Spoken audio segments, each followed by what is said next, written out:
কোনো এক প্রকার মিশ্র সারে ইউরিয়া ও পটাশের অনুপাত 2:3, এইরূপ 20 কেজি মিশ্র সারে 1 কেজি ইউরিয়া মেশালে নতুন অনুপাত কত হবে? দেখো কত অনুপাতটা, 2:3, ঠিক আছে, ইউরিয়া আর পটাশের অনুপাত বোঝা গেল। আনুপাতিক সমান কত? 5, ঠিক আছে। কি বলেছে? এরকম 20 কেজি মিশ্র সার, তাহলে 20 কেজি যদি মিশ্র সারে ইউরিয়া পরিমাণ কত আছে, তাহলে 20 ইন্টু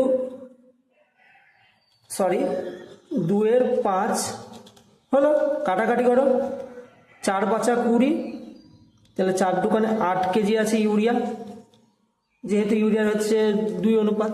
তাহলে পটাশ কত কেজি আছে? 20 কেজি, 8 কেজি বাদ দিলে কত থাকে? 12 কেজি।